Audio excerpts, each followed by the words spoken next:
Hi, today we have Emmanuel Michael here. Thank you for being here, Emmanuel. Oh, no problem. Thank you for having me.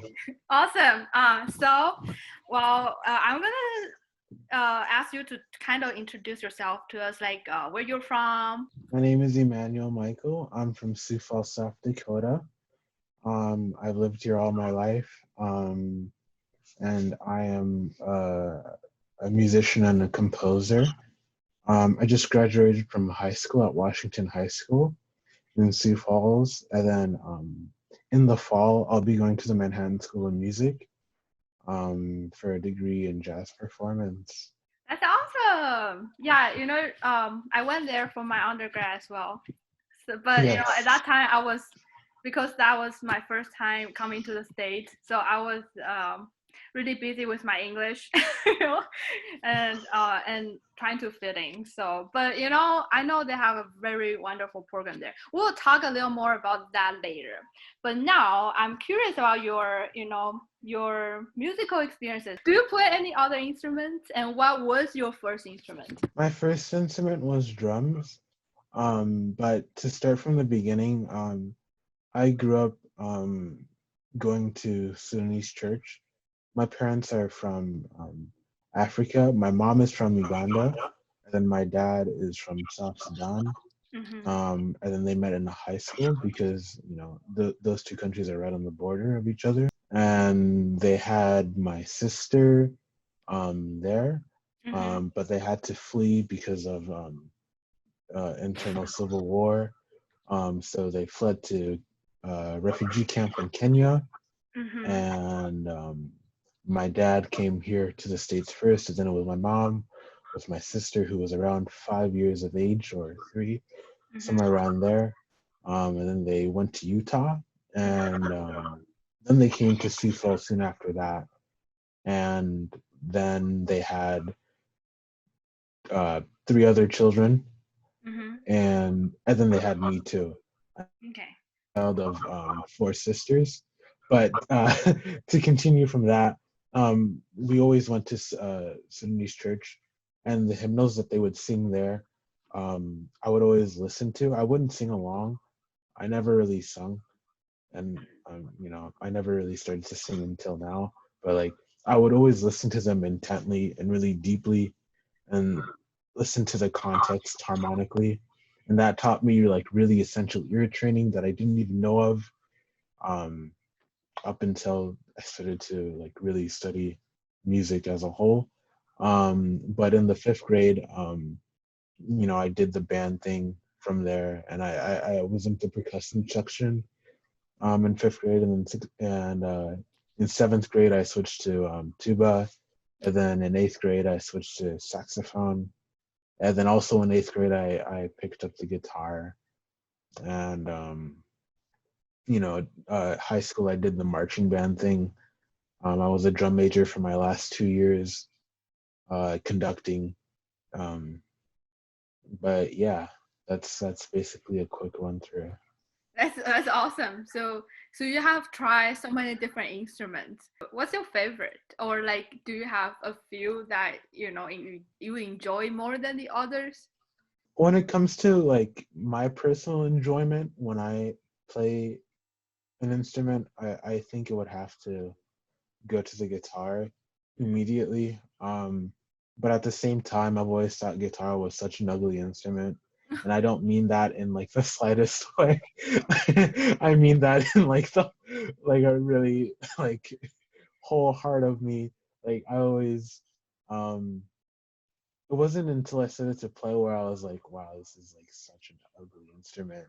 And I don't know where that part of me stems from, but it's just like, wow, like I'm just like, wow, like I don't know what it is, but like sometimes, like the sometimes the way it's played, or the way some people give it context in certain ensembles, or even when they're playing solo, um just like wow, like that's one way to like, maybe I don't want to like do that artistically, but even in spite of like my negativity towards the guitar, like I like, I think it's like really um really special to me, and it really is like um so revealing to me, and it really sparks truth within me more than anything else could.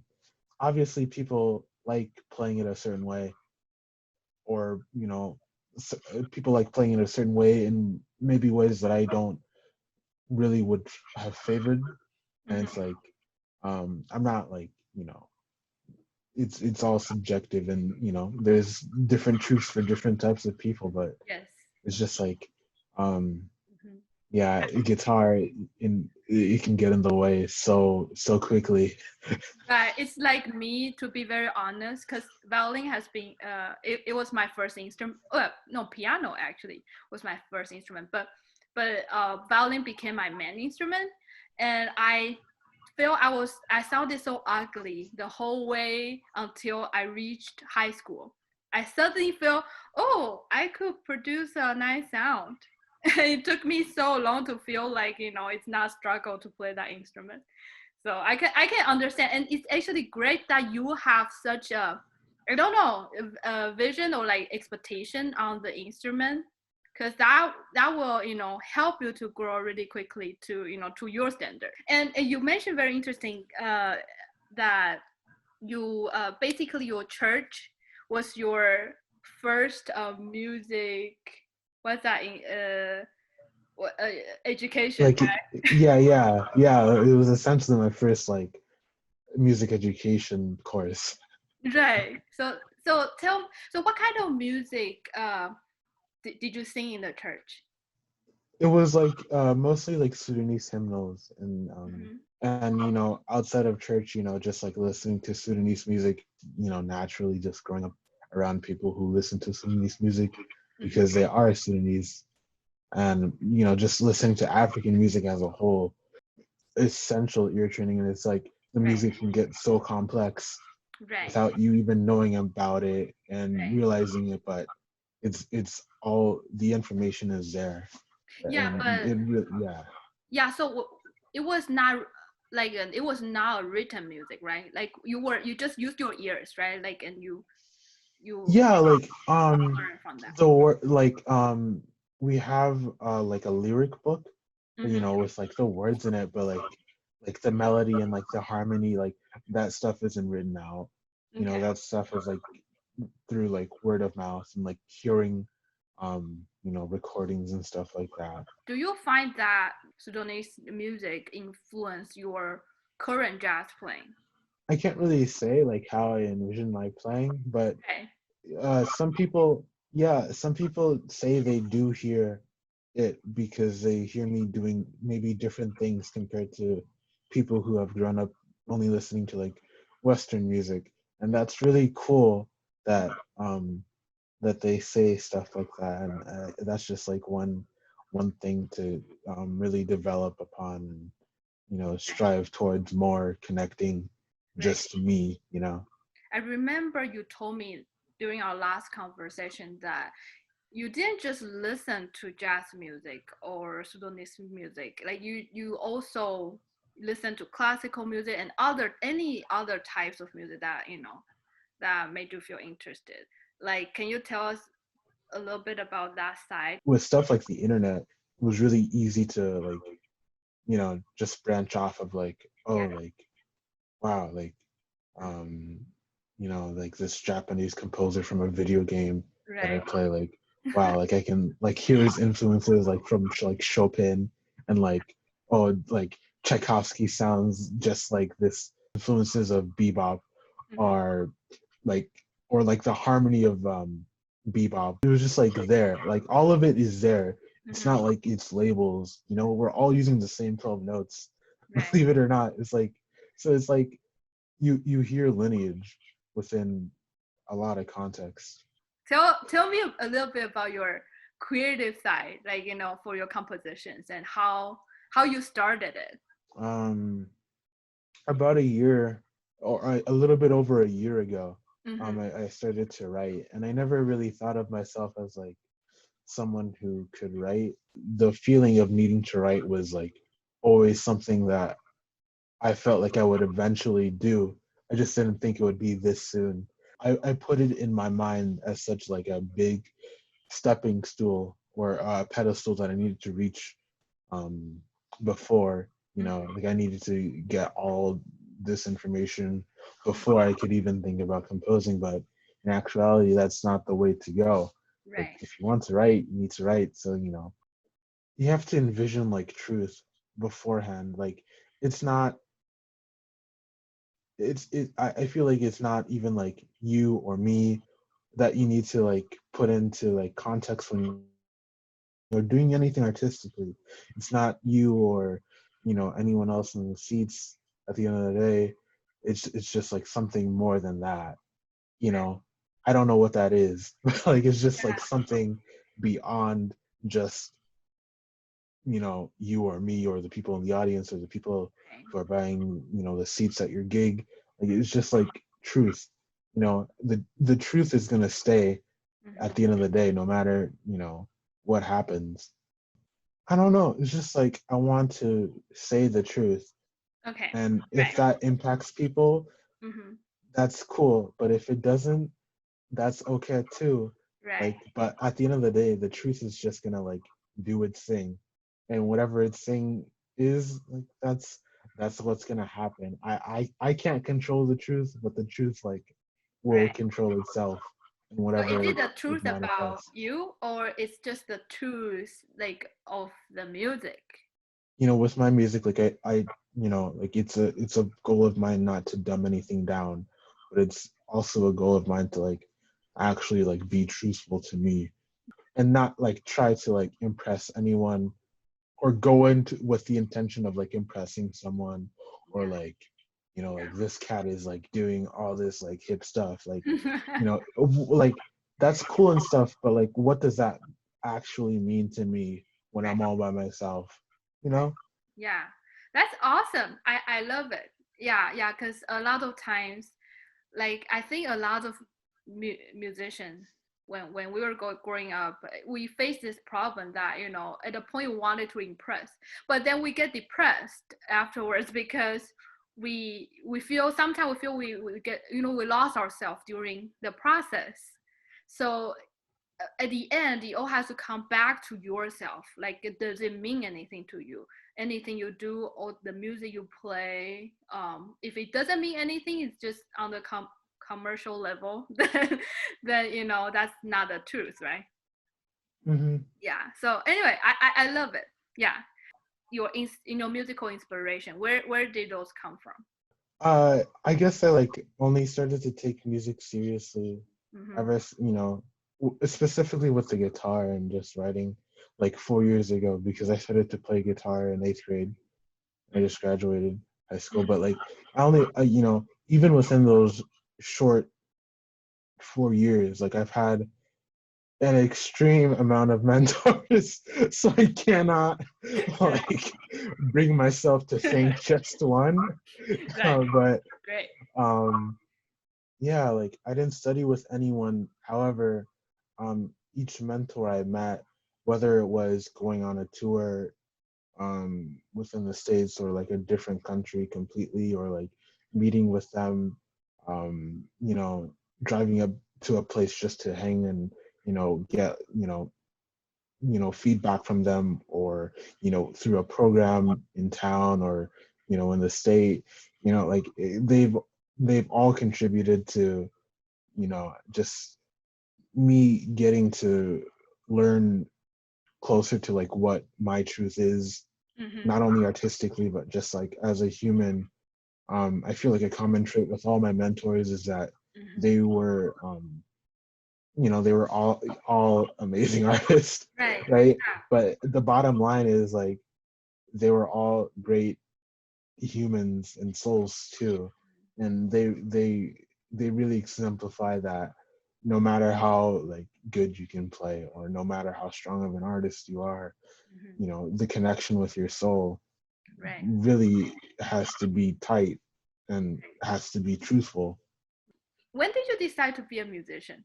I started listening to jazz specifically in the sixth grade, Mm-hmm. and then that was like all revealing to me, because it was like, wow, Mm-hmm. like this is like this is Right. like something that I want to like study like Right. intently. This is like something I want to devote, outside and inside time too, Mm-hmm. because it was just like I found so much truth within Right. literally just listening to the music. How did you find opportunities to, improve that your skills and yeah, training? So I guess the beginning 2 years of me listening to jazz was like just me by myself, but that wasn't really anything new. Mm-hmm. When I was, with like me listening to music, it wasn't, you know, I was always like alone, Oh, like really? listening Were to you like like stuff. the kid, like just, obsessed in this music world and then Well, just like there by I yourself? guess I guess I didn't like make it like I wasn't, you know, I didn't walk into my room and close the door and like never come out. I Right. wasn't like that. I hope. I don't think. But it was just like I would devote like a lot of time to just like listening, and I still do, and Mm-hmm. forever will do because Right. that's important. Yes. It's like fun. It was just like sixth, seventh grade. It was like I was by myself. Sitting the music just by listening to it. Mm-hmm. Eighth grade hit, and you know, there was like a program in town, a summer program in town, run by the Jazz and Blues Association, Mm-hmm. um, Jazz and Blues Society in town, that called the Jazz Camp. It was like a jazz camp they ran in the summer. It Right. was like a 1 week jazz camp. Right. Kids would stay at the dorms of whatever college, and they would just be playing all day, and Right. then they would get to play at jazz fest. It was like a special, Mm-hmm. jazz musician they would bring in.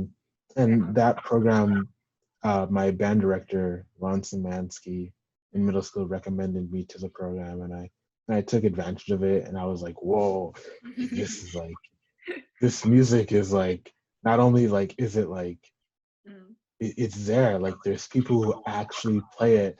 And that Right. was my first exposure to like, wow, like there are actual people who play this music compared to just like listening to records on Right. a screen. They're It's right like in kind front of of your face. yeah, it's like it's kind of hard to like connect. Right. It's like wow, like some of the stuff that I'm listening to, like it sounds exactly like this person, and Right. like you can hear like the influences of this person. It's like whoa, like this is like part of the essence of this music. I Right. was like that, stuff like that Mm-hmm. continued all throughout my high school career. Yes. Just the programs that I auditioned for, Mm-hmm. and the programs that just by chance showed up and then I auditioned for, like Right. stuff like that just happened. How do you create more opportunities for you to get better? I've never like studied formally with anyone, Okay. um, but I guess in terms of like specifically this music, like how you get better is just with Yeah. playing Just with other playing. people, Mm-hmm. and doing the usual thing of like, just listening to the music and Right. internalizing the music. Yeah. And like for me, the question of why is literally the foundation of like living a truthful life itself. Okay. If you ask why, Mm-hmm. like the answer will be revealed, is my motto at least. Okay. So like within like every ounce of music that I've listened to, like I would Mm-hmm. always ask why. Right. Even when I was like younger, I didn't realize it, but like I was always asking like, why would they do this? Like, why does this one person choose to do this? Like, why is the harmony like this? Like, what does it create? Like, why would you choose to do this after someone does this? And like, why would you choose to land on this? Like, I would be asking these questions, and that really helped with my development and still is.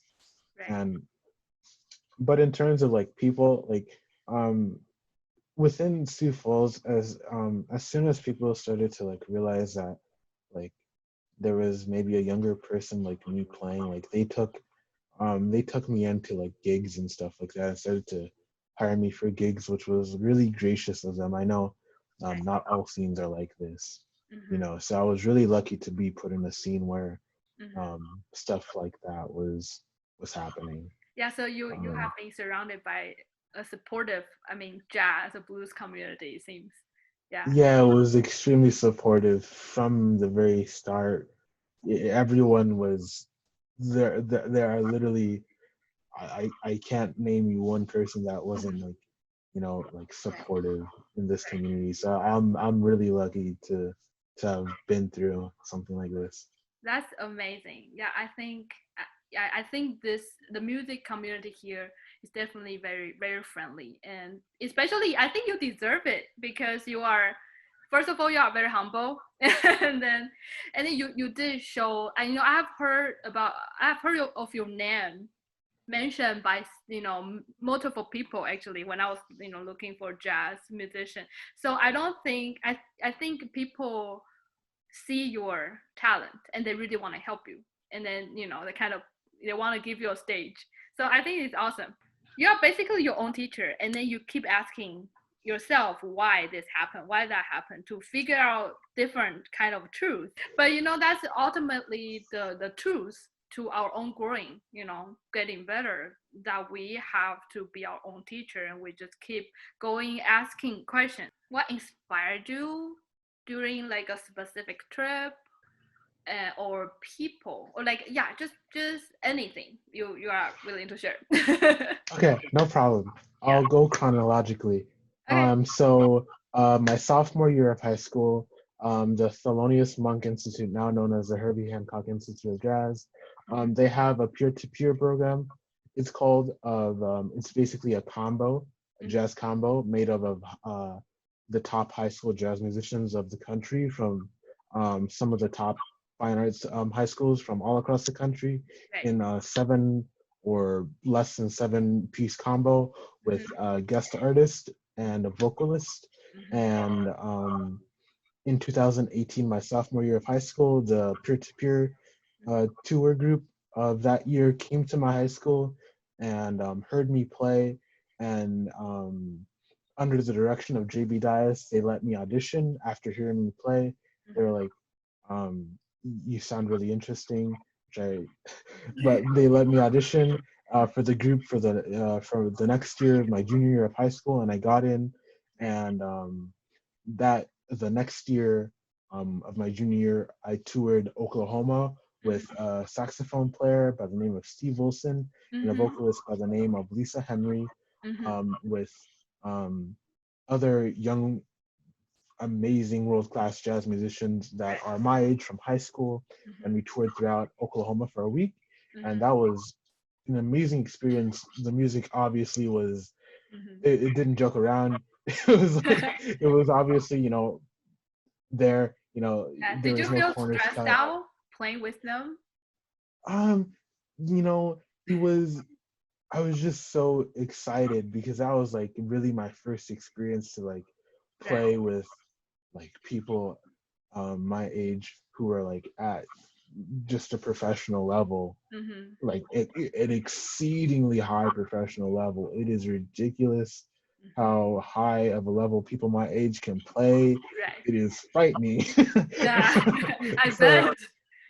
so I was like, whoa. And a lot of these musicians, they have been people that have I've been watching, since, my eighth grade or seventh grade year, just like hearing them and growing up with them and like watching videos of them, play at certain places or, their audition tapes to certain groups, and, to get to meet them or, they're related or they're friends with, this and that. It was just like such an amazing experience.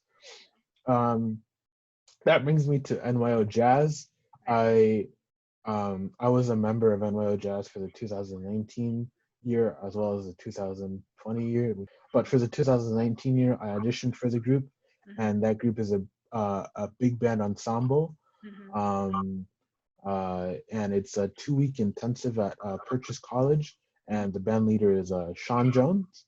Mhm. And for the 2019 year, uh, the big band went on a tour. Well, we performed at Carnegie Hall, and then straight from Carnegie Hall, we got right on the plane and Mhm. we toured Taiwan for a week, and we went to places like Taichung, Yeah. Kaohsiung, Mhm. Taipei, and then right on the next week, we went on a plane to go to mainland China, and Mhm. we toured Beijing, Mhm. Hong Kong, uh, uh, and a couple other places too for another week. So I was gone for 4 months, and that experience was beyond amazing. You know, to go, um, I feel like even it's a big honor, Mhm. and it's a large privilege to just go anywhere, to travel to anywhere, you know, and play music. That is literally something that people dream of Right. and will never get, that opportunity to do. Just to, whether it's like, marching band or show choir, Mhm. you know, just traveling to the next state to do a competition and playing. Like that's something you should take to heart. Right. It's a really big privilege no matter where you go. If you're traveling and playing, like that's something really special. So to travel to a completely different country, Yeah. at two countries, and like place to place to place to place, Right. night to night, and then like not only that, but like we got to experience the culture really in depthly, and Mhm. just like to go out by yourself at night and feel actually completely safe, and Right. just like it was just like such a beautiful experience that I'll never forget. And I learned so much of what to do, how to handle Mhm. with people, because your Yeah. family, you're not with your family. Right. The people you're playing with and touring with every night, Right. that's your family for the next however many weeks you're out on the road. Right. And you're in a different country, so you Right. can't call mom and like say, hey, I forgot my wallet. you know like you really need to learn how to take care of not only yourself, Mhm. um but other people around you, and Mhm. not only physically but mentally too. Right. um Keeping your mental health in check, Mhm. is really the most important thing as an artist in Yeah. any capacity, because it's really hard to get back on track with your Yeah. mental health if you lose Mhm. an attachment to it. Right. So did you get to play with like all those local musicians there and in China as well, like when you were on your tour? No, we didn't get to Oh. play. Well, actually, uh, the big band split itself into two groups some days, or like three groups some days, Right. and we would, go do clinics Right. almost, and like workshops, Right. and we got to hear, people play classical music, but we didn't go to any of the jam sessions. The tour was just really too jam packed I bet. to like, Yeah. but But I wish, I really hope to go back to Taiwan and China. Those places were amazing. The people are so nice. I'm just curious about your family. What do they think about you, like being committed to be a musician? Because I know some culture, like a lot of people think musicians don't make money, and then we do not make money. That's the truth. But we are happy people. We're happy to be poor. Uh, so like like is your family supportive of your music as your goal? Yeah, so it's just me and my mom, or Mm-hmm. it's just my sisters and my mom right now, Right. and it's like, um, yeah, like, my mom was like kind of supportive, like Mm-hmm. in the beginning with like, if I went to like a program like jazz camp in the Right. summer for like a whole week and stayed away from home for a whole week, like Mm-hmm. she was like, okay, like you're in town, you're Mm-hmm. gonna be playing music, I think, for a whole week, and you're in town, so no one's gonna hurt you when you're around other people. So like, Right. she was like, I kind of don't understand what jazz is, or like what you're doing, but like you'll be fine. You're not doing dangerous stuff. Right. So that it was like that in the beginning, where it was just like she was supportive that her son was doing, Right. obviously staying out of trouble, which is like, I think what every parent would want, Right. especially at that age. Mm-hmm. But as time went on, with like programs that and stuff that I would audition for, like that would require me like going on a plane by myself, Yeah. suitcase, luggage, passport, you know, to a random, Was you really scared? Was destination. your mom really scared of My your mom first was not. trip? Not She happy. was. She was not happy that like that. I wouldn't say she wasn't happy. She was happy that opportunities like that was happening where I was like traveling. Right. Obviously it's a hard concept. Like what a Right. kid is like auditioning for programs that they found on the internet, and then if they make it, they're gonna Is it go sketchy? where? Yeah. Yeah, it's like what? But okay, like so, but it was just like she was coming from a place of like supportiveness and just Mhm. just like unfamiliarity because even it's just like really unfamiliar. Right. Most parents don't get to deal with their kid Yeah. touring Yeah. in any capacity for a long time, or like just going on by themselves, not Mhm. with other people or like a school, Yeah. just going by themselves on a plane with an instrument, Right. who Yeah. knows where. So it was just like but and now with like all the programs that I've made, like especially Young Arts. Right. Yeah, I forgot to talk about Young Arts, but Young Arts is a organization that endorses arts among young people, and I Mhm. tried out for the jazz portion of Young Arts and what it does, and I made it, and I got to the point of being a finalist, which is like the top level, and it's like you spend a week in Miami and you perform at the New World Center. Mhm. And I was in the jazz combo, Right. and it was an amazing experience led by amazing faculty, Yeah. and it was just like That's really awesome. fantastic. But like with each of these programs, my mom was like, each program was like more of a part of her that was like getting to understand like what I wanted to do. And by the end of it, when I told her like, hey, could you like give me could I use your credit card to like apply for these like colleges?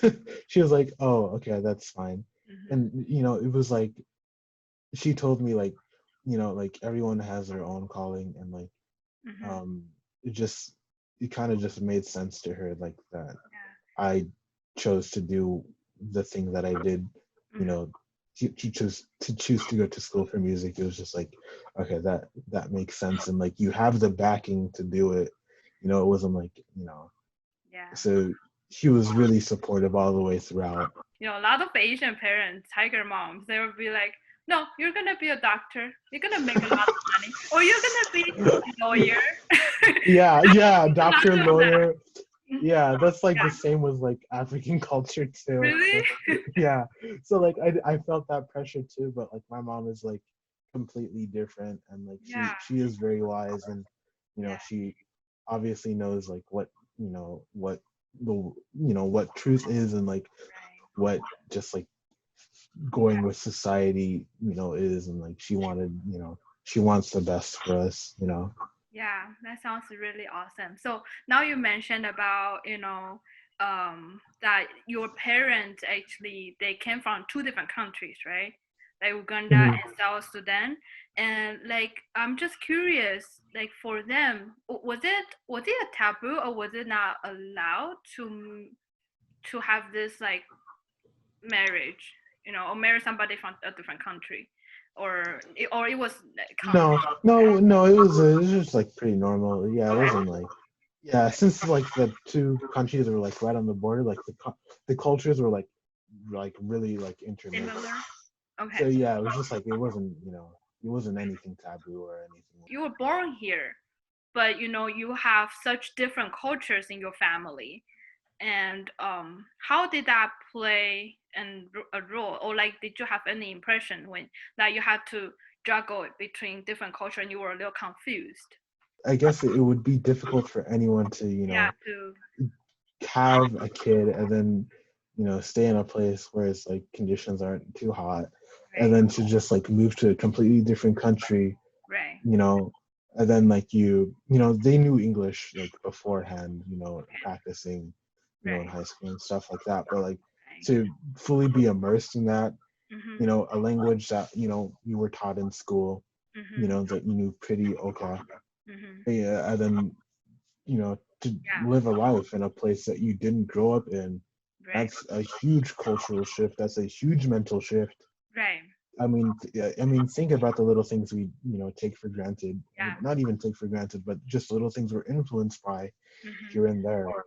Certain phrases, media, certain societal expectations, whether we realize it or not, Right. those things are a part of us. Right. And if they're not, and to be put in a place where they're either non-existent or completely different, Right. or even slightly different, it's really going to be a challenging experience altogether.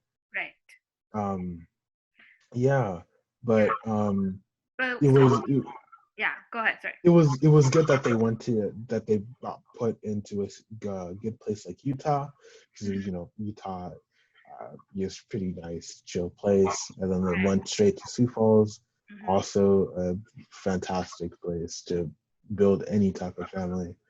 Right. So it was really good that they got put in these two places and chose to move to Sioux Falls. When you were little, do you remember? Because like I have many friends who are second generation immigrant, and like they're born here, but like when when you are young, or when you are a teenager, you want to hide your ancestry, you want to hide your culture, because like you don't want to be too different than your classmates. Like did you have to experience that? Because like people, if you act a little differently or think differently, you will get like weird looks or something. Did you experience that? Yeah, definitely. Just like living in a society where it's like you're like all of a sudden you get like tense when like someone speaks a different language than English. All of a sudden you're put in a position where for the first time in your life you're not able to understand everything. Right. Like, whoa, like you feel threatened. Right. Yeah. So it's like little like microaggressions like that, like yeah. So like I felt like like my ancestry and like stuff like my upbringing and like stuff like that. I was very like hesitant to bring that into the open, throughout all throughout elementary school, a lot throughout middle school, Mm-hmm. and even a lot throughout high school until the very end. I'm just gonna assume most of this audience is like they won't really have uh, uh, a grasp of how it is to grow up in two completely different cultures.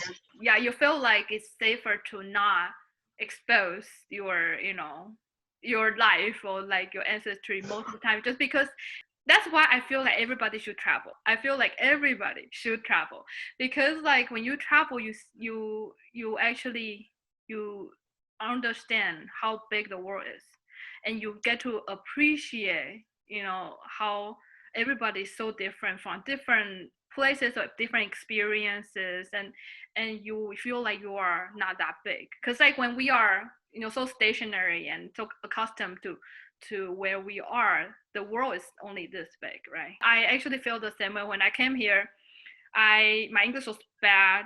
Of course I didn't want to tell people about my Taiwanese background because I feel like I want to fit in, right? I would try really hard to fit in, but as I grew older, I feel more and more comfortable with my root, and also because all the people around me, their worldview is bigger, and you feel like that's actually what's special about you, than the rest of the people, is because you have those very special things in your life. And yeah, I think it's great. And another thing I really have to ask, because I love Sioux Falls, I feel everybody's so friendly, but I'm just wondering, because racism happen anywhere, like just everywhere, in sometimes in a hidden way.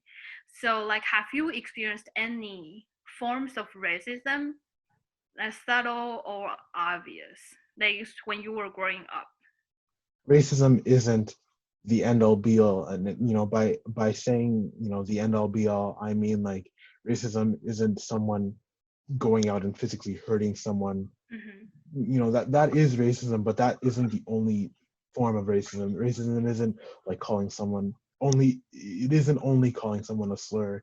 It isn't only physically hurting someone because of a race. It can be little, or not little, but it can be almost hidden or tiny Right. in retrospect. Yeah.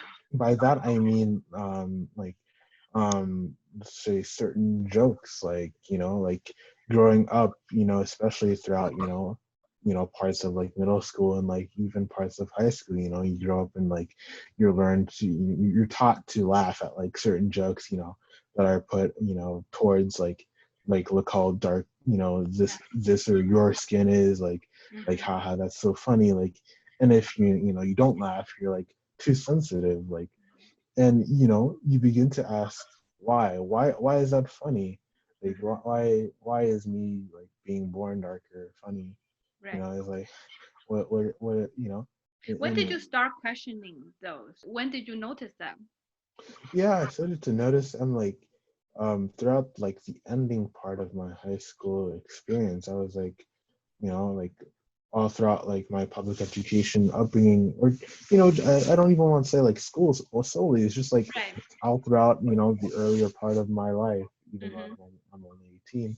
It's I like know. all throughout the earlier part of my life. It's like I've been taught to just like accept it, laugh, like be the token black friend, Right. Right. in a mainly white group, and like that was the funny part, that I was a token black guy, Mm-hmm. like they would be able to say certain things around me, and like I was supposed to laugh, and you know Yeah. Emmanuel said I can say this specific word, and even though I didn't, and Mm-hmm. like even if someone who looks like me or someone who looks like a certain thing says you can, like it doesn't mean you have the moral obligation to say that. Right. It's not, there's context behind Right. stuff like that, and the reason, you need to start to ask Right. why do you choose to do these things, why is it so funny, why Right. is it supposed to be funny, Right. why am I supposed to laugh, like why am I supposed to, like, even though I feel in my heart it's like wrong, Mm-hmm. like why am I supposed to teach myself to Mm-hmm. like eat it up and just like Yeah. laugh, Right. like why. It almost feels like, so like among the people of your age group, like some of them still, probably not all of them, right? Is it common for them to make such an insensitive joke, or like if they do in the classroom setting, would the teacher call them out? People in our age group, I guess it's who you hang out around. Okay. A lot of people in our age group or in my age group, it's like, Yeah. they're starting to like realize like certain reasons why and like certain truths. So they're Right. like, no, that isn't actually okay. That is not funny. Like, Right. even though I, will probably not experience racism Mm-hmm. compared to, a person who looks completely different than me, like Right. I will stand up for this person, like, we have a lot of those people in our age group, in my age group. So, that's great. But if it's like a little like microaggression, like, Right. like a kid, we're reading about like a part in, this is a real account, by the way, like we're Okay. reading a part of like, you know, um the American history books where like, um a lot of Asians began to migrate to San Francisco, and like a kid just like begins to mock Chinese or something like that, and the whole class erupts in laughter. Right. Yeah. The teacher might say something, but like I've never experienced like the teacher like actually saying no, that is not funny, and here's why, class. Like I've never experienced that. So Yeah, it's like but you probably, were you hoping that somebody will say I, something? yeah, I was hoping someone would say something, because like what, like why are we, why are we, like we Why need to. are you actually, you were like getting bullied, like in that sense that you were forced to laugh, to to be okay with all those comments, even though you felt uncomfortable because you were the Yeah, minority, something like that, right? I don't know. It's just like I wish someone would like say like, hey, like here's why you shouldn't say something, Right. Yeah. because a group of people have had a different, completely different history, and the meaning of the context of what the mocking language or the context of that joke is actually so much thick and skin deep Hmm. within like how a certain group of people are viewed upon, Right. even still to this day in this world, Hmm. like. it's there's context behind everything, you know, there's a right. reason why. A lot of people who like first generation immigrant like your parents or like me like so they probably experience the African American culture different because like basically their identity they are they are Africans, and then they are probably from their specific countries, and so they have a certain identity that's very different than the African American who are actually born here. So do you find that being difficult? I mean, because like the black population in the state is already very tiny, and so like, do you find that being even a little difficult or easier to actually when you talk to other African Americans or Africans in South Dakota, is it easier for you to connect to them, or actually there's still some kind of disconnect when you are talking to them? Like if I'm talking to like another first generation like Right. group of like people my age, you know, like we all understand like like Yeah. how it was to grow up in like, you Right. know, like You share the similar experiences. yeah, we And share similar yeah. experiences like growing up with like immigrant Right. like in an immigrant household and like an Right. immigrant, you know, church and like stuff like that. Like we share similar experiences, so it's easy to connect in that sense. But like um I guess like with like connecting with like a more African American, you know, like groups, it's I guess it's like it's different, but it's not that hard to connect actually. It's Okay. not that hard to connect because like um I don't know why it's not hard to connect, even though I can't even share like maybe like a lot of the experiences that I've like Hmm. can share with like first generation Yeah. um uh you know immigrant people my age, but it's just like it's not Mhm. that hard to connect with them, you Right. know, in retrospect.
Yeah.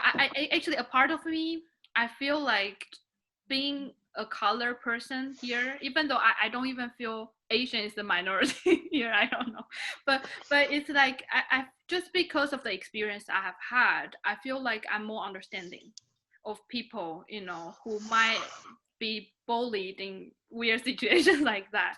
So and now let's talk about jazz. Like I noticed that the women are usually taking the singer role.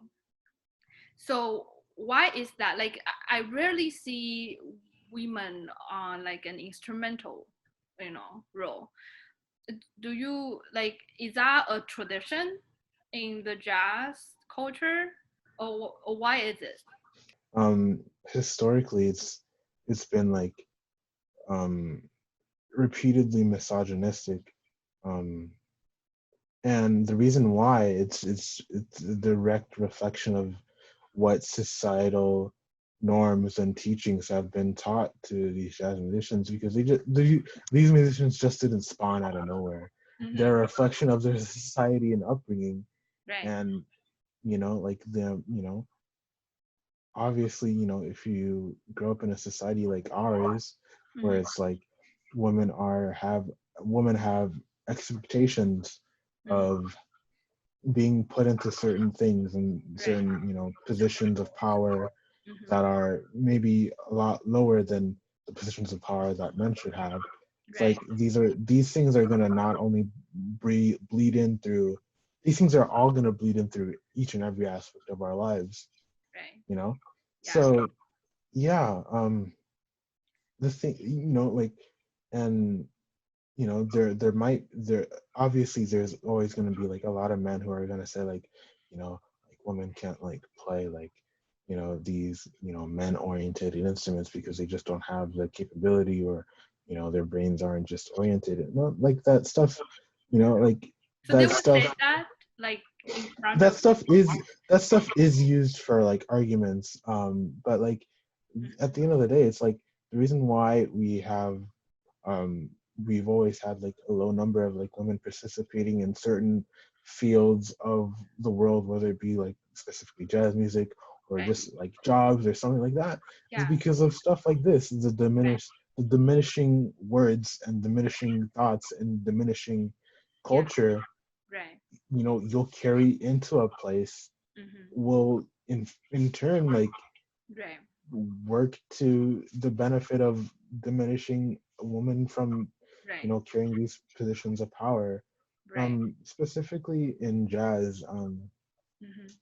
like I'm going to talk about more modern stuff. Yeah. There, even in my generation, Right. there is, I'm just going to say it, like there is like a large influx of women jazz musicians Yeah. in my generation, and they're absolutely tearing it up, even though like their careers have like just like literally begun. Like they're absolutely tearing it up. And it's like that's like so wonderful to just like be able to like be in the same generation as them. But like Right. um So you do they think have, things are changing for your generation, like in your yeah, yeah, there it's more, it's there's more and more female musicians, and um with that, like um just by nature, the more there are of a certain group, the more vocal they have the ability to be. So, right. especially people of my generation, we are not afraid. They're not afraid to like vocalize what has happened to them, what they've experienced with sexism and misogyny within the jazz curriculum or the jazz culture, even though they're literally 18, 16, 15, 14, like like Yeah. these problems like are sadly happening to people of all ages, if they're female. And it's like, Right. like especially with the help of social media, people are starting to like realize like Mm-hmm. certain truths that they otherwise wouldn't have realized. Like Right. myself, like I wouldn't, like I wouldn't have realized like, oh, like this is the reason why there's so many, or like, like this is part of the reason why there's so many fewer jazz musicians that are women compared to men, is because like the men like have created a culture where it's like so diminishing of Right. like a thing to step into, Yeah. that like who would want to like deal with that. And it's like so heartbreaking to like hear stories of my counterparts that they've had to have experienced sexism and misogyny to like the accounts that they've had already. And it's like absolutely like, it's really heartbreaking and disgusting. It's like, Right. wow, like it's not their job to do something and to Right. like call it out. It's like it's my job, right? Right. Yeah. It is my Absolutely. job. Yeah. It's Like everybody's job who is aware of it, right? yes, like like it's the second you are aware of a problem, and like the people who don't have as much power, you know Mm-hmm. aren't, well, it's just like, Yeah. it is like people who are my age, who look like me, Mm-hmm. who identify as male, like it is our position, Yeah. it is not like a pity beg for us to do something. It is an obligation. It is a social contract for us to be aware and to be Right. learning constantly of what our female counterparts have to deal with, for the whole rest of their lives. Right. And it's like that, stepping out and calling out, misogyny and sexism on the bandstand when it happens, and actively sitting with ourselves Mm-hmm. and spending our own days by ourselves, like going through like what we've been taught as males, um socially all throughout our lives, and like really just like breaking it down and like saying like why, and like why is it wrong that we've been taught a certain way, like about like what power we are socially obligated to and what power women aren't socially obligated to, like like it takes all of these things, and all of these things are literally just a bare minimum, Right. literally, so just people, a, Mm. a group of people who look a bit different than us can be respected to Right. just do art or to just live. Like Yeah. this is literally the bare minimum, right? It all boils down to respect. What you just said, it really makes me feel very, very touched, because like you are taking the initiative to step up. I hope people can find our conversation today very meaningful, because it's really not about racism or about sexism. It's really about, if we have the fundamental respect towards other people, no matter if they're different than us in some kind of way. It's just our human rights to respect each other. So it's like the minimum we can do for each other to make the whole world better. And then you say you are going to Manhattan School of Music for this coming year, right? Are you excited? I'm really excited to like be in a place where it's like, wow, I can focus on something that I've wanted to do like Right. for a long time, like in like a where it was like a priority to do in my day, and I wouldn't have to worry about like like maybe math classes or stuff like that. I'm not saying I didn't value like math classes and stuff like that in school, you know, like I was all right in math, like, I Mm-hmm. was not cool in science, but like all, science and math and all these things are like hip and cool. Like Yeah. I'm cool with all of these things. Like it's Right. just like I wanted to like maybe dive into the arts a little bit deeper, Right. and like to do it, without having to worry about like, oh man, like I have a math test like in a Yeah. couple of Right. days. Like I need to Sounds like like you really don't like math or something. no, like it's super cool and it's super Okay, super essential, cool. and Yeah, it but helps us like but you would every rather day. spend time on your music, right? At this stage in my life, Mm. I I think I have at least like half a percentage of validation to say like I can I want to like do other things than like maybe algebra for the time being, at least for the next 4 or so years. Like I want to like study like Yeah, completely art. throw yourself into that world, and I think it's a Yeah. perfect environment, because New York is so much going on, and like within the conservatory, it's crazy. You can, I just remember when I was there, there's people jamming all the time. Like there's just so much you can do. You don't even have to just stay in your school. You can just go around and jam with other people in other places. So I'm actually very excited for you. So Oh, thank you so yeah. much. So do you have any dreams or like long-term or short-term goals in your heart? Like you really wish one day it will come true, or like, you are working on it. I'll keep that to myself. Okay, But I'll let you all ask this question.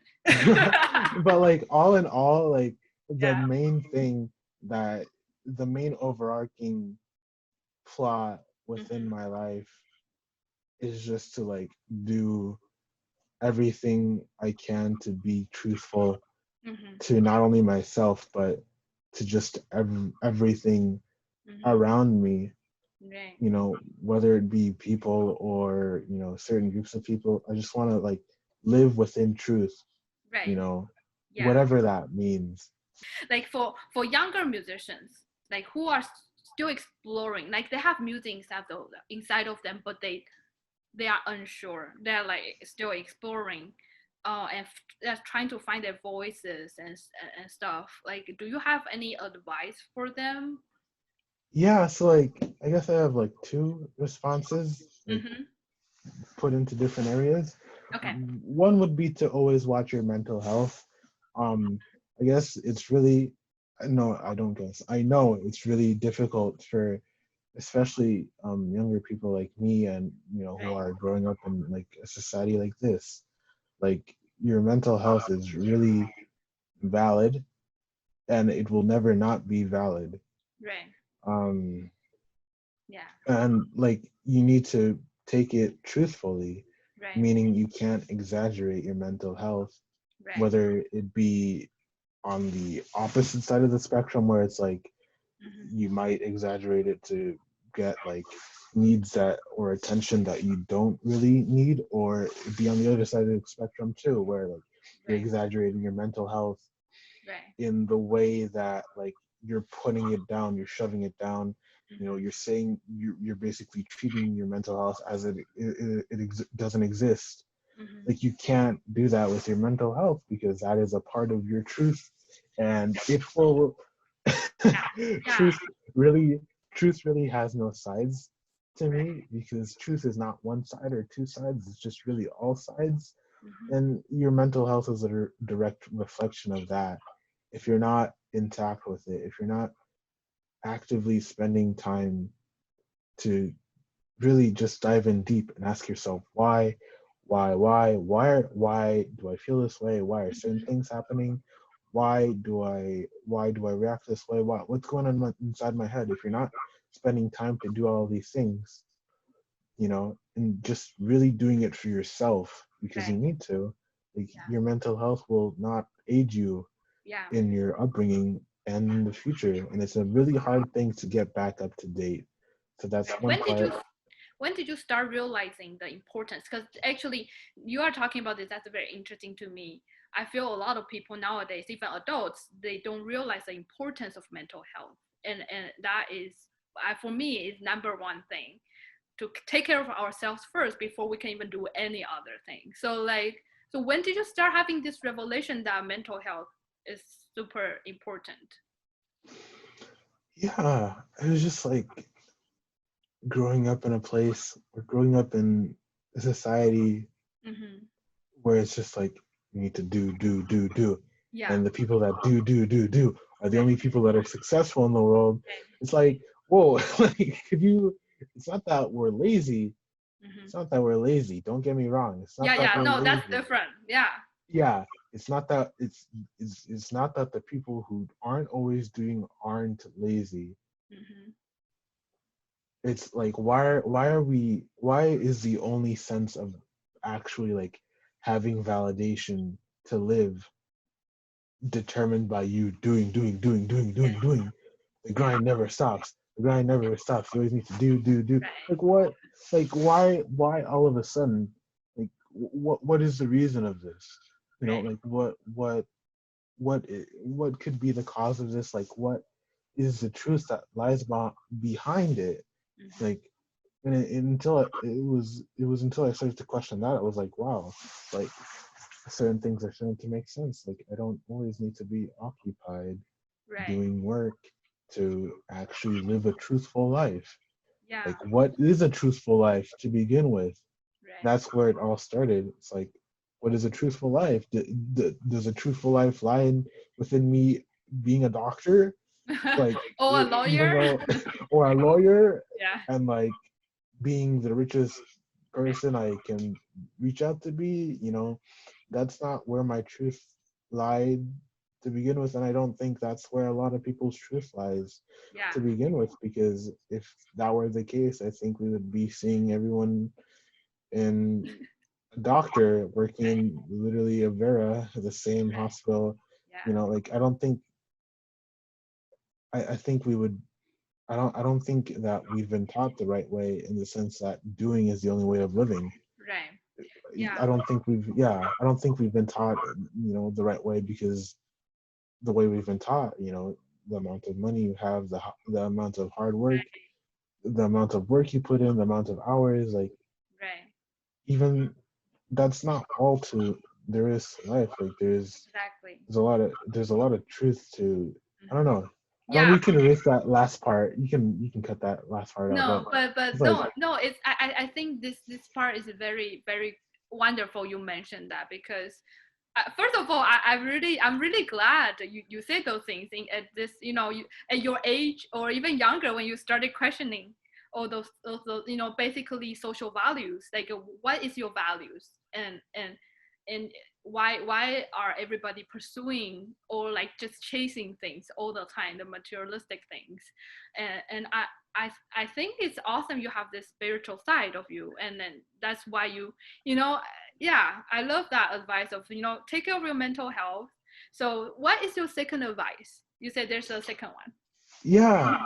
The second one is just like to always keep in, just to always question, Mm-hmm. just to always, not like, by always question I mean like doesn't mean like always raise your hand in class when the teacher asks, like when the teacher teaches you. No, like you will always be learning throughout each and every single moment of your life. Right, And it's so hard for us to grasp that learning can go outside of the classroom, and right. learning can go outside of your parents teaching you how to like cook, or like learning can be outside of your dad teaching you like, oh, this is where you put gas in, let's fix Right. this up, bud. Like it's Yeah. so hard for us to grasp that, like Mm-hmm. learning, like we need to be the teachers Mm-hmm.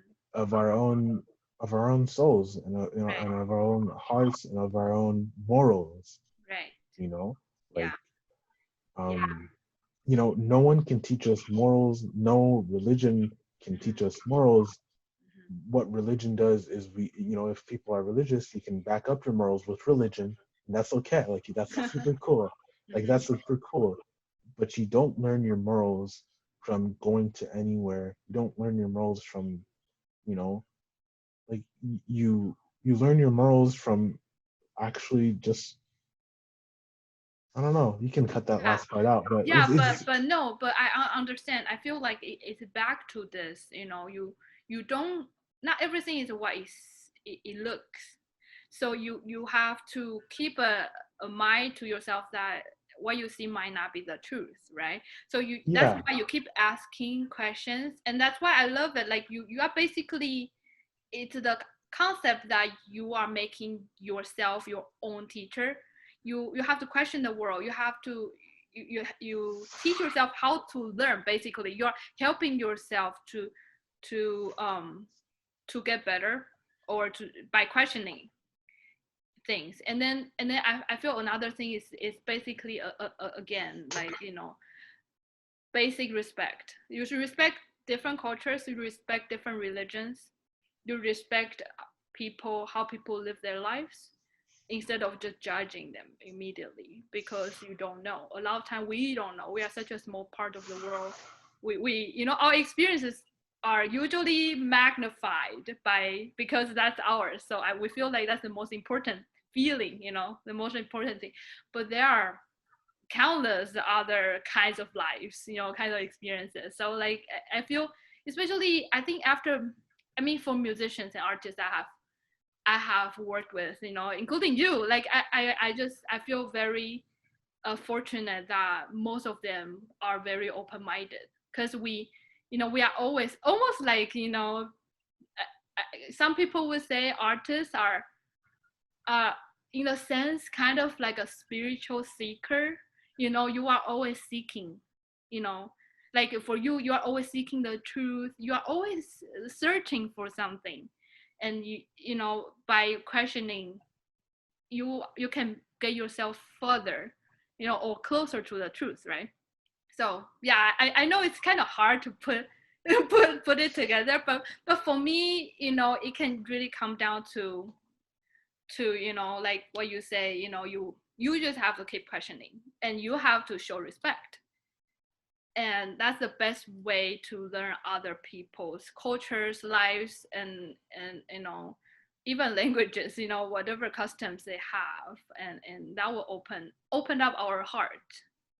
So yeah. And by talking to you just now, I feel like I've learned so much, even though I've never had those experiences. And I always like for me, I'm also a very curious person, just like you. But so that's why I really appreciate all this kind of talks. Yeah. So thank you, Emmanuel. Oh no, thank you so much. Listening to you talk and just hearing the perspective that you offer, Yeah. it's really beautiful, and it's really introspective, and speaks a lot of to how much you've driven deep into your heart and how much time you spent really Right. searching for your own truth, and it's like really nice to hear.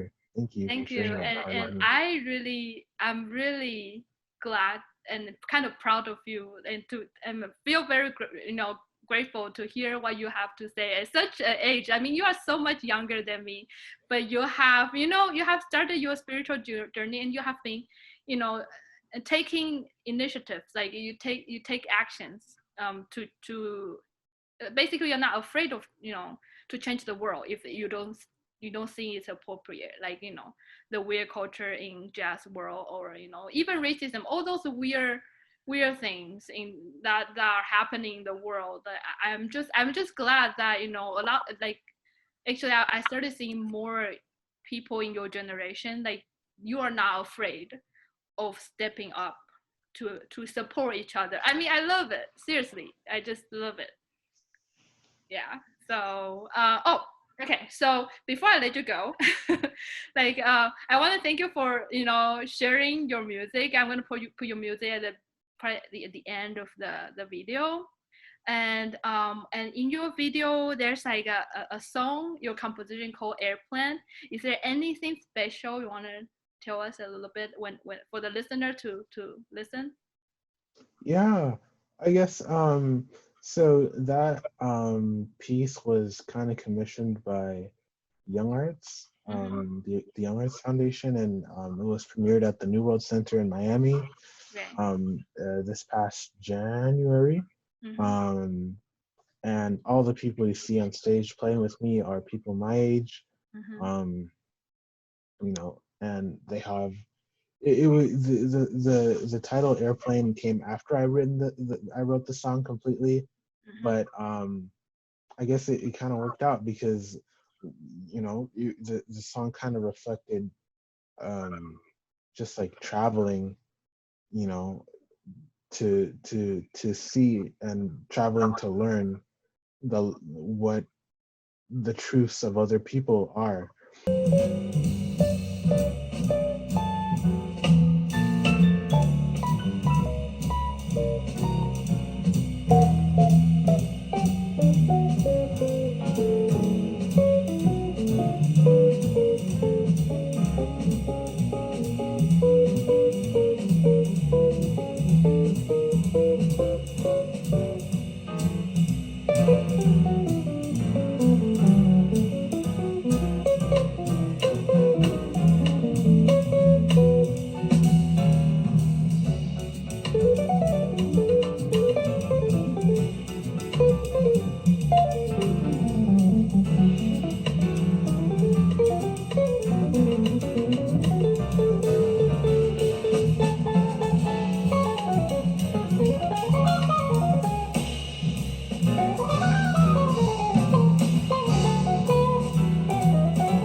specifically, I not only have I learned so much from mentors, but I would argue that like I've learned a world from people my age, and just like not only playing with them, but just like hanging with them, and like they're so truthful through each and every single one of their actions and what they say in outside of rehearsal, and just like being around them. I've learned so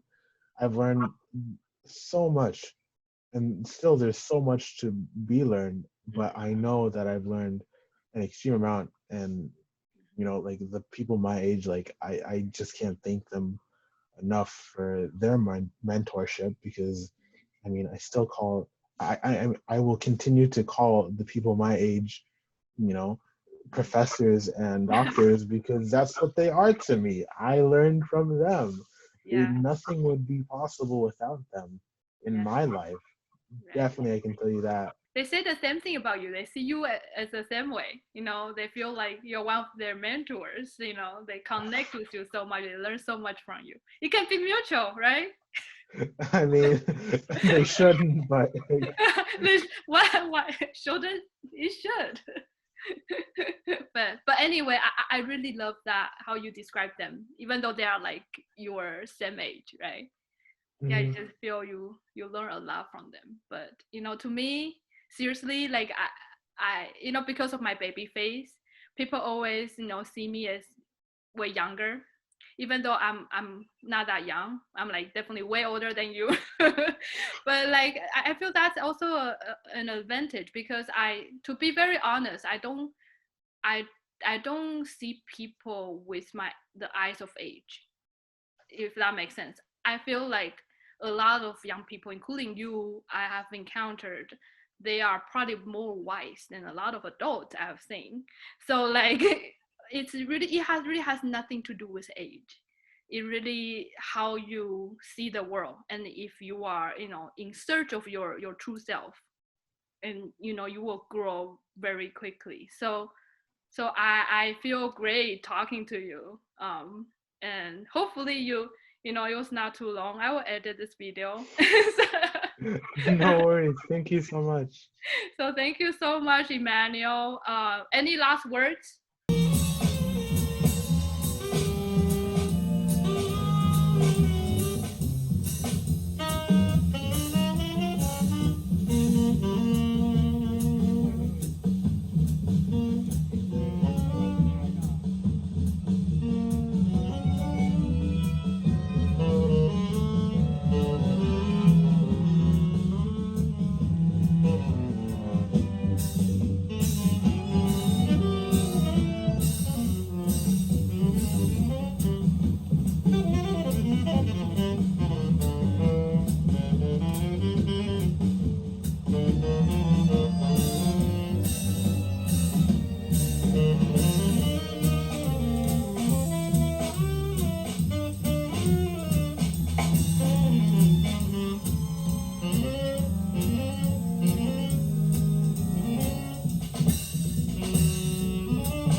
excited to continue to be a part of, just other people's experience of learning, and Mhm. excited to like learn full time, I guess. Yeah, I mean, I think we will learn until we die, basically, right? Yeah. Yeah, and I'm excited to learn full time. Something I wanted to extra do. full So time. yeah, extra full time. Yeah, but so awesome, and I can't wait for for your experiences in New York or in other places, and I can already see that one day I will probably invite you back, and so you can actually share your experiences with more young or younger generation, jazz musicians here in the future, or you can probably join my classical group or I would love to. yeah.